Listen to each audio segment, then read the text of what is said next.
The head of Instagram has dispelled a huge hack myth. This is something I see a lot of libraries do. I confess I've done it, but apparently this hack does nothing to increase your reach. We're going to talk about it and what you should do instead in this episode of the Library Marketing Show. Hi, everyone. I'm Angela Hursh from superlibrarymarketing.com. Head on over there and look for the Library Marketing Show tab to ask a question for a future episode of the show or nominate your library or another library for kudos. I also want to mention that next week, I'm going to be at the Florida Library Association conference. I'll be keynoting on the first day and leading a session on the second day.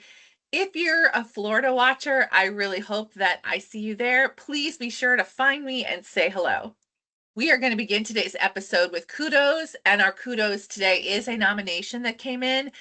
And kudos is going to the Laramie County Library System.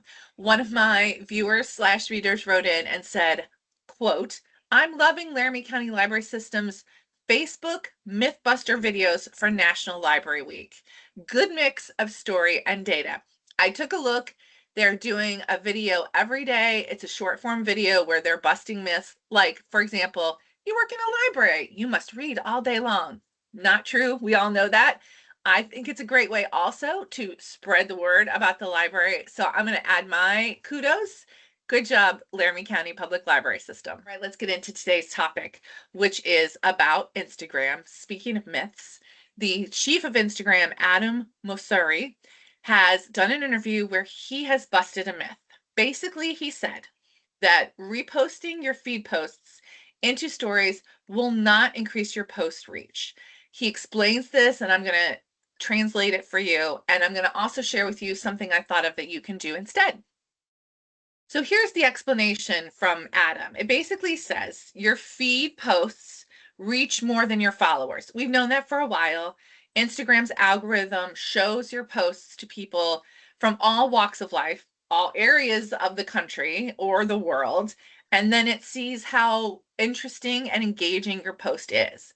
Your stories, however, is only shown to your followers. So you can't actually increase the reach of your post by sharing it to stories because ostensibly those people already see your posts. However, I think it's still worth sharing feed posts to stories because your followers do not always see your feed posts thanks to the Instagram algorithm. So it may not increase the reach of your posts, but it may increase engagement by making sure that your followers see your posts. And I have another tip for you. This is just an idea that I had for making sure people see your posts, especially if you have one that you really want everybody to see. For example, I'm just going to use summer reading because it's coming up. But summer reading for most libraries is the biggest program of the year. You want to make sure that your Instagram followers know it's happening. You want to make sure everyone in your community knows it's happening.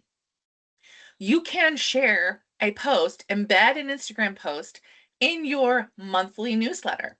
And that way, once again, your subscribers to your newsletter are sure to see your Instagram post.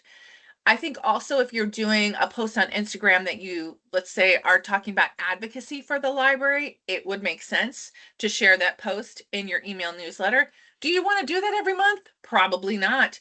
You might also think about sending one all customer or all patron email with a link to your Instagram post if you're posting something that's really important, especially if Instagram is one of one or two platforms your library posts on. We've talked before a couple weeks ago about ways for small library teams to handle social media.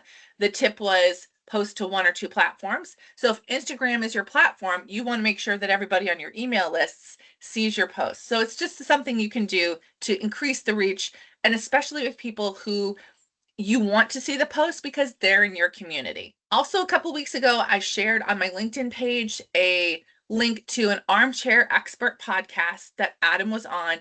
It's a long podcast, which is fine. It goes really in depth, and I thought it was really fascinating and something that all of my viewers should listen to because Adam talks very extensively about how he thinks about Instagram, what factors make him change his mind about the way the feed and stories work, why there are no links in the feed, but there are links in stories, and other things that I found really fascinating.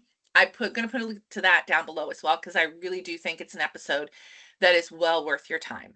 All right, so that's the hack myth busting. I'm curious how you at your library, how do you increase the reach of your Instagram posts? Do you have any special tips or tricks for other viewers of this show? Let's get a conversation started down in the comments.